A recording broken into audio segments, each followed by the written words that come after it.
Good morning, welcome to coffee time sip and see. ఈరోజు coffee time sip and సిలో భాగంగా తెలుగు ప్రధాన వార్తా దినపత్రికల్లో వచ్చినటువంటి వార్తలు ఏ విధంగా ఉన్నాయో ఒకసారి మనం చూద్దాం. జాతీయ అంతర్జాతీయ జిల్లా స్థాయి వార్తల గురించి ఒకసారి మనం పరిశీలన చేసుకునేటువంటి కార్యక్రమాన్ని చేద్దాం. మనకి T20 వరల్డ్ కప్ మ్యాచ్ జరుగుతుంది. సూపర్ 8 మ్యాచ్ల్లోకి కొన్ని ఎన్నికైనటువంటి జట్లు ప్రవేశించడం జరిగింది. మొట్టమొదటి సూపర్ 8 మ్యాచ్ని ఆఫ్ఘనిస్తాన్ భారత్ రెండు నిన్న తలపడగా ఆఫ్ఘనిస్తాన్ జట్టు మీద 47 పరుగుల తేడాతోటి భారత్ ఘన విజయం సాధించి సూపర్ 8లో కూడా బోని కొట్టినటువంటి ఒక సందర్భాన్ని మనం చూస్తున్నాం. ఇదే ఊపుని కనుక కొనసాగించినట్లయితే T20 వరల్డ్ కప్ మన వాళ్ళు కైవసం చేసుకునేట్లు ఖాయంగా కనిపిస్తుంది. ఇక కేజ్రీవాల్కి బెయిలు. మద్యం స్కామ్లో అరెస్ట్ అయినటువంటి ఢిల్లీ సీఎం కేజ్రీవాల్కు కోర్టు రెగ్యులర్ బెయిల్ మంజూరు చేసినటువంటి ఒక వార్తను కూడా మనం చూడవచ్చు. మోదీ పేపర్ లీకులు ఆపలేరా? యుద్ధాలు చేసి గెలిచేటటువంటి మోడీ గారు మన దేశంలో జరిగేటటువంటి ఈ పేపర్ లీకేజీని ఆపలేరా అంటూ వ్యంగ్యంగా రాహుల్ గాంధీ గారు చేసినటువంటి వ్యాఖ్యల్ని ఒక ప్రధాన వార్తగా చూడవచ్చు. బీహార్లో 65% రిజర్వేషన్లు పెంచుతూ వాళ్ళు అక్కడ గవర్నమెంట్ ప్రభుత్వం నిర్ణయం తీసుకుందట. అక్కడ ప్రభుత్వం అయితే దాన్ని 50% రిజర్వేషన్లు పెంచడానికి వీల్లేదని చెప్పి కోర్టు ఈ నిర్ణయాన్ని కొట్టివేస్తూ తీర్పిచ్చినటువంటి ఒక వార్తను కూడా మనం చూడవచ్చు. ఇక రాష్ట్ర స్థాయి వార్తలు కనుక చూస్తే నిన్న వైసీపీ పార్టీ నాయకులతోటి విస్తృత స్థాయి సమావేశాన్ని కూడా జగన్మోహన్ రెడ్డి గారు నిర్వహించడం జరిగింది. వారు మాట్లాడుతూ ప్రతి కార్యకర్తకు తోడుగా ఉందాం, మనమే వెనక్కి పోకూడదు, మనం కూడా ధైర్యంగా నిలబడి కార్యకర్తకి అండగా నిలబడాల్సినటువంటి సమయం ఇదే అని చెప్పి జగన్మోహన్ రెడ్డి గారు నిన్న పోటీ చేసి ఓడిపోయినటువంటి వాళ్ళందరికీ కూడా ఒక దిశానిర్దేశం చేశారు. వైఎస్ఆర్సీపీ ఎంపీ ఎమ్మెల్యే అభ్యర్థులకు వైఎస్ జగన్ దిశానిర్దేశం ఇదే. ఈ వార్తని కూడా మనం చూడవచ్చు. ఈ 4 ఏళ్లలో తర్వాత మనమే విజయం సాధిస్తామన్నటువంటి ధీమాన్ని కూడా వారు వ్యక్తం చేశారు. తర్వాత కప్పం కడతారా, కంపెనీలు మూసివేస్తారా అన్నటువంటి ఇంకొక వార్తను కూడా మనం సాక్షి దినపత్రికలో చూడవచ్చు. ఇక ఆంధ్రజ్యోతి దినపత్రికను చూస్తే నిన్న రాజధాని నిర్మాణ పనుల దగ్గర సీఎం గారు చూడటం జరిగింది. అక్కడ పరిశీలన చేశారు. అమరావతి పునర్నిర్మాణం చేస్తాం, అంతా ధ్వంసం చేశారు, ఒక దుర్మార్గుడి వల్ల రాజధాని బలైంది అంటూ బాబు గారు చేసినటువంటి వ్యాఖ్యల్ని ఆంధ్రజ్యోతి దినపత్రికల్లో వేయటం జరిగింది. ఆ రోజు మోడీ గారు కూడా అన్ని రాష్ట్రాల నుంచి తీసుకొచ్చినటువంటి ఏదైతే మట్టి ఉంటుందో దాంతో అక్కడ ఒక స్తూపంలాగా కూడా ఏర్పాటు చేసినారు. అది అలానే నిలిచిపోయింది. ఆ స్తూపం దగ్గర, రాజధాని స్తూపం దగ్గర చంద్రబాబు నాయుడు గారు సాష్టాంగ నమస్కారం చేసినటువంటి సందర్భాన్ని కూడా మనం దీంట్లో చూస్తూ ఉన్నాం. ఇక గనుల ఫైళ్లు గల్లంతు, ఇసుక, సర్వేరాళ్ళు, సెక్యూరిటీ డిపాజిట్లు, నోట్ ఫైళ్లు మాయమైనట్టు ఒక వార్తను కూడా దీంట్లో వేయటం జరిగింది. ఏసీబీ నుంచి మాజీ డీజీపీ అవుట్ అన్నటువంటి ఒక వార్త. రాజేంద్రనాథ్ రెడ్డి, సునీల్ కుమార్ ప్రాధాన్యత లేని ప్రింటింగ్కు రాజేంద్రనాథ్ రెడ్డి బదిలీ, సిఐడి మాజీ చీఫ్ సునీల్ కుమార్ పైన వేటు అన్నటువంటి ఒక వార్తని ప్రధానంగా వేశారు. ఆ ఏజీగా దమ్మాలపాటి ప్రమాణ స్వీకారం అన్నటువంటి ఇంకొక వార్తను కూడా ప్రధానంగా చూడవచ్చు. ఇంకా ముఖ్యమైనటువంటి వార్త ఏంటంటే నేటి నుంచి అసెంబ్లీ ప్రారంభం, కొత్త ప్రభుత్వాన్ని ఎన్నుకోవటం, అసెంబ్లీ కూడా ప్రారంభమవుతుంది కాబట్టి ప్రతి ఒక్క వీళ్ళు ఎమ్మెల్యేగా గెలిచినటువంటి వాళ్ళు ప్రమాణ స్వీకారం చేయక తప్పదు. కాబట్టి ఈ నిన్నటి వరకు వైసీపీకి సంబంధించినటువంటి వాళ్ళు వస్తారా లేదా అన్నటువంటి ఒక సందిగ్ధం కూడా ఉంది. అయినా కానీ ఈరోజు ప్రమాణ స్వీకారం చేయడానికి రావాలి కాబట్టి అందరూ వస్తారన్నటువంటి ఆశాభావాన్ని కూడా వ్యక్తం చేస్తున్నారు. అలానే మొదటి రోజు దీనికి ఇంకా స్పీకర్ని తర్వాత ఎన్నుకుంటారు. స్పీకర్ని ఎన్నుకునే లోపల ప్రోటెం స్పీకర్ అని చెప్పి ఒక ఆయన కూడా వ్యవహరిస్తారు. ఆ ప్రోటెం స్పీకర్గా గోరంట్ల బుచ్చయ్య చౌదరి గారికి ఇచ్చారు. వారు ఈ అసెంబ్లీ సమావేశాలని నిర్వహిస్తారు. ఋషికొండపై అన్ని అబద్ధాలే, పర్యాటక భవనం పేరిట కేంద్రానికి దరఖాస్తు చేశారు. పర్యాటకుల కోసం వసతులంటూ అనుమతులు, అందుకు పూర్తి విరుద్ధంగా నిర్మించినటువంటి గదులు అన్నటువంటి ఒక వార్తను కూడా మనం చూడవచ్చు.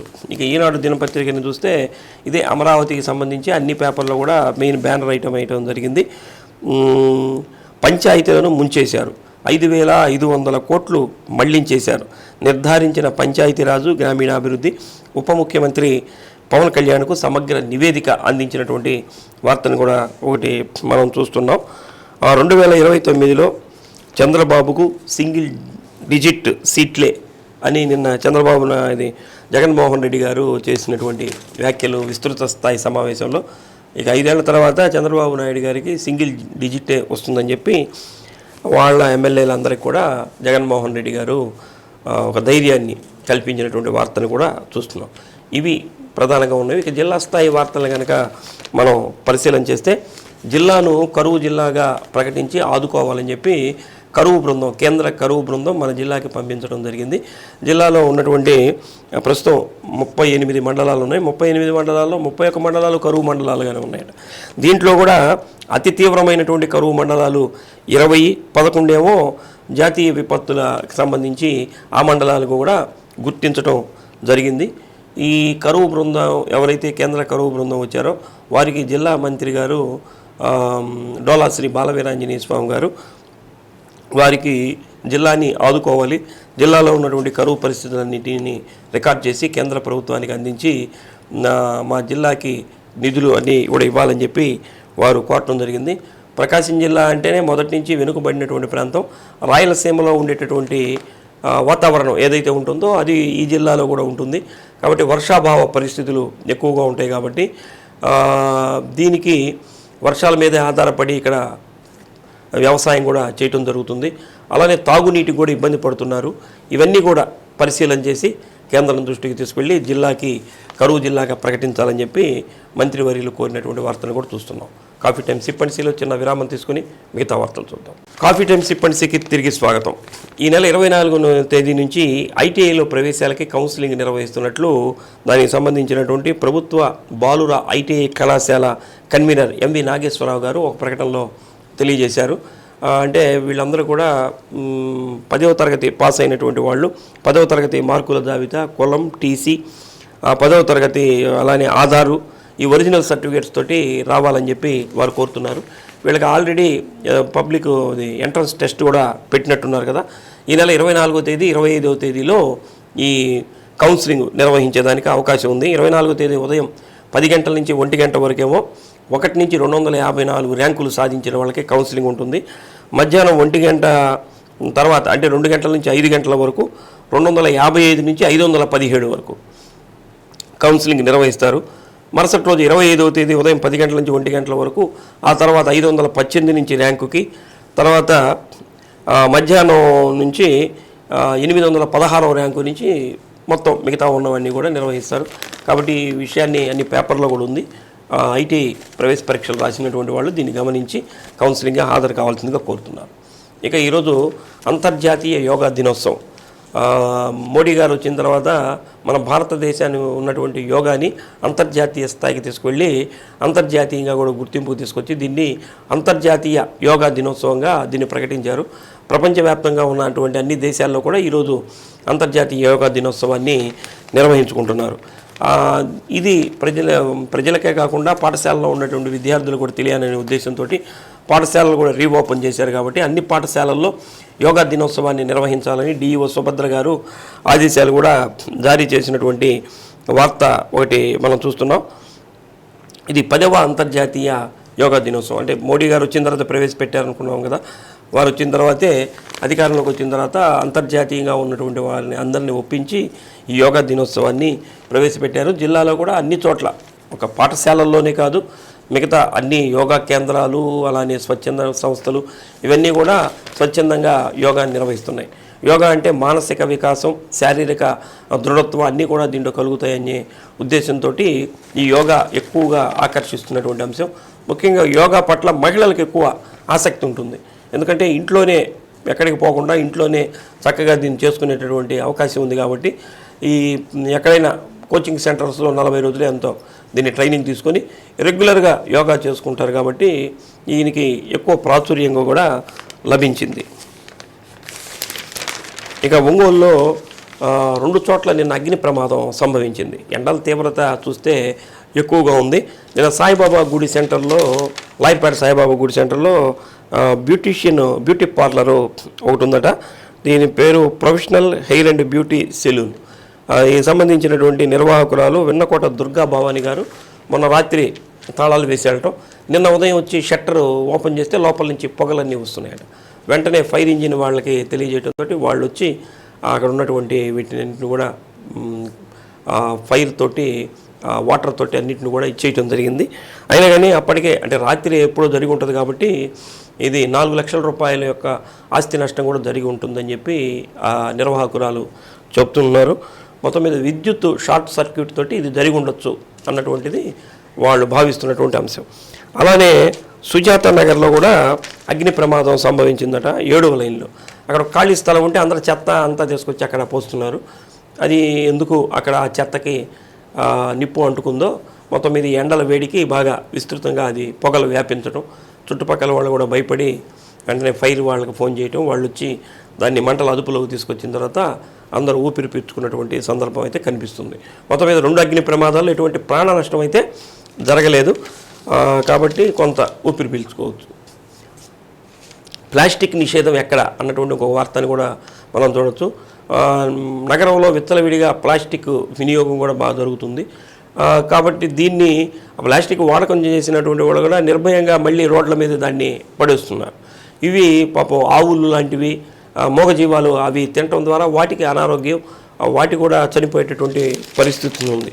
ఇక్కడ మనకి మంగమూరు రోడ్లో ఒక బోర్డు పెట్టారు నగరపాలక సంస్థ వారు, అందాల నగరం మనందరి బాధ్యత అంటూ ఒక బోర్డు పెట్టారు. ఆ బోర్డు దగ్గరే ఇవన్నీ కూడా ఈ చెత్త చెదారం అంతా వేస్తున్నట్లు కూడా కనిపిస్తుంది. నగరపాలక సంస్థ అధికారులు దీని మీద దృష్టి పెట్టి ఈ చెత్త చెదారం పడేయకుండా అక్కడ ఉండేటటువంటి షాపులు వాళ్ళకు కూడా, అంటే మంగమూరు రోడ్డు అంటే ఎక్కువ షాపులు ఉంటాయి, వాళ్ళకు కూడా ఒక అవగాహన కల్పించాలి. ప్లాస్టిక్ వినియోగదారుల మీద కూడా కఠిన చర్యలు తీసుకోవాలని చెప్పి ఒక వార్తను కూడా మనం ప్రధానంగా పేపర్లో చూస్తున్నాం. ఇక రేపు ఒంగోలులో దామచర్ల విజయోత్సవ ర్యాలీ, అది ఈరోజు అసెంబ్లీ సమావేశాలు జరుగుతున్నాయి కాబట్టి అందరూ ప్రమాణ స్వీకారం చేస్తారు. కాబట్టి రేపు దామచర్ల జనార్దన్ గారు ఒంగోలుకి వస్తున్నారట. ఒంగోలులో అత్యధిక మెజార్టీతోటి, గతంలో ఎప్పుడూ లేని విధంగా 34,026 ఓట్ల మెజార్టీతోటి దామచర్ల జనార్దన్ గారు రెండవసారి ఒంగోలు నియోజకవర్గం నుంచి గెలవటం జరిగింది. కాబట్టి ఈ విజయోత్సవాలు అప్పటి నుంచి విజయోత్సవాలు కూడా జరపలేదు. ప్రమాణ స్వీకారం చేసిన తర్వాత జరుపుదామని అనుకున్నారు ఏమో మరి. మొత్తానికి వారు ఈరోజు ప్రమాణ స్వీకారం చేస్తారు. రేపు వారు ఒంగోలుకు వస్తున్నటువంటి సందర్భంలో రేపు విజయోత్సవ ర్యాలీని నిర్వహించాలని చెప్పి 5 గంటలకి మనకి మంగమ్మ కాలేజీ దగ్గర ఆంజనేయ స్వామి వారి గుడి ఉంది, అక్కడ పూజలు చేసుకొని అనంతరం నేరుగా కర్నూలు రోడ్ బైపాస్ సెంటర్ నుంచి ఈ కర్నూలు రోడ్డు మీదుగా ట్రంక్ రోడ్డు మీదుగా నేరుగా ఈ విజయోత్సవ ర్యాలీని నిర్వహిస్తారు. అలానే బాపూజీ కాంప్లెక్స్ ఎదురుగా దామచర్ల ఆంజనేయులు గారి విగ్రహం ఉంది, దానికి కూడా వారు నివాళులర్పించి ఈ కార్యక్రమాన్ని కొనసాగించేటట్టు ప్లాన్ చేశారు. దామచర్ల జనార్దన్ గారు ఇప్పుడు నివాసం బీకే ఎన్క్లేవ్లో, అంటే రామ్నగర్, అక్కడి వరకు కూడా ఈ విజయోత్సవ యాత్ర నిర్వహించేందుకు ఏర్పాటు చేసినట్టు టీడీపీ నాయకులు తెలియజేస్తున్నారు. దీంట్లో జనసేన పార్టీ నాయకులు కార్యకర్తలు, అలానే బీజేపీ నాయకులు కార్యకర్తలు అందరూ కూడా పాల్గొని, ప్రజలు కూడా పాల్గొని దీన్ని విజయవంతం చేయవలసిందిగా వారు కోరుతున్నారు. స్కూల్స్ రీఓపెన్ అయిన తర్వాత ఇప్పటికే విద్యార్థులు కూడా కొంతమంది చేరుతున్నారు. ఇంకా పిల్లల్ని బాగా చేర్చాలనే ఉద్దేశంతో నిన్న డిఈఓ గారు కూడా ఒక సమావేశాన్ని ఏర్పాటు చేశారు. నేను బడికి పోతా అన్నటువంటి కార్యక్రమాన్ని ఆయా ప్రాంతాల్లో నిర్వహించి బడిలో చేరినటువంటి పిల్లలు ఎవరైతే ఉంటారో బడియుడి పిల్లలందరినీ కూడా బడిలో చేర్చే కార్యక్రమాన్ని విజయవంతం చేయాలని చెప్పి నిన్న ప్రకాశం భవనంలో అక్కడ ఉన్నటువంటి హెచ్ఎంలు వాళ్ళు ఎవరైతే ఉంటారో బాధ్యులు వాళ్ళందరూ కూడా ఒక సమావేశాన్ని నిర్వహించారు. నేను బడికి పోతా కార్యక్రమాన్ని జూలై 12వ తేదీ లోపల, అంటే జూన్ 12వ తేదీ స్కూల్స్ తెరిచారు కాబట్టి ఒక నెల రోజుల వ్యవధిలో అందరినీ ఫుల్ స్ట్రెంగ్త్ ఉండే విధంగా చేయాలని చెప్పి వారందరికీ ఆదేశాలు కూడా జారీ చేయడం జరిగింది. ఇక కొత్త ప్రభుత్వం వచ్చిన తర్వాత నామినేటెడ్ పదవులకి అందరూ రాజీనామా చేస్తున్నారు. మనకి జిల్లా పోస్టులు ఉన్నటువంటివి పీడీసీసీ బ్యాంక్ చైర్మన్ బన్నీ గారు ఈ మధ్యలోనే రాజీనామా కూడా చేశారు. జిల్లా గ్రంథాలయ సంస్థ చైర్పర్సన్ ఉన్నారు రాచగొర్ల వెంకట సుశీల్ గారు, వారు కూడా వారి పదవికి రాజీనామా సమర్పించినటువంటి ఒక వార్తను కూడా చూస్తున్నాం. వీళ్ళు రాజీనామా చేస్తే ఒక రకం, రాజీనామా చేయకపోయినా సరే వాళ్ళు ఆర్డినెన్స్ కానీ ఏదో జీవో కానీ పాస్ చేసి నామినేటెడ్ పోస్టులు అన్నిటి కూడా రద్దు చేస్తారు కాబట్టి ముందే కొంతమంది రాజీనామా చేస్తున్నారు. కొంతమంది ఉన్నా సరే వాళ్ళు జీవో రిలీజ్ చేసిన తర్వాత వాళ్ళైనా తప్పుకోక తప్పదు. మొత్తం మీద గ్రంథాలయ సంస్థ చైర్పర్సన్ గారు రాజీనామా చేశారు. ఇక ఇక్కడ ఉండేటటువంటి కార్యదర్శి ఎవరైతే సెక్రటరీ ఉంటారో వారే ఈ అదనపు బాధ్యతలను కూడా నిర్వహించేదానికి అవకాశం ఉంటుంది. ఒంగోలులో విద్యుత్ ఆధునీకరణ పనులు జరుగుతున్నాయి. ఇవన్నీ మనందరికీ తెలిసిందే. రోజు కొన్ని ప్రాంతాల్లో ఈ విద్యుత్ సరఫరా నిలిపివేసేటటువంటి వీటిని కూడా మనకి ప్రకటిస్తూ ఉన్నారు. డిఈ వినయ్ కుమార్ రెడ్డి గారు ఈరోజు సంబంధించినటువంటి లిస్టు కూడా ప్రకటించారు. ఉదయం 7 గంటల నుంచి ఉదయం 9 గంటల వరకు మనం ఇప్పుడు చెప్పే ప్రాంతాల్లో కరెంట్ ఉండదు. Railway station road, red cross కార్యాలయం, రాఘవాచారి వీధిలో ఉదయం 7 గంటల నుంచి 9 గంటల వరకు ఉండదట. అలానే సంతపేటలో కూడా ఉదయం 9 గంటల నుంచి 11 గంటల వరకు ఆ ప్రాంతంలో కూడా విద్యుత్ ఉండదు అన్నటువంటి విషయాన్ని కూడా తెలియజేస్తున్నారు. ఇది ఈరోజు కాఫీ టైమ్ సిప్ అండ్ సీలో ఉన్నటువంటి ప్రధానమైనటువంటి వార్తలు. రేపటి కాఫీ టైమ్ సిప్ అండ్ సీలో మరిన్ని వార్తలతోటి మళ్ళీ కలుద్దాం. అంతవరకు సెలవు, నమస్కారం.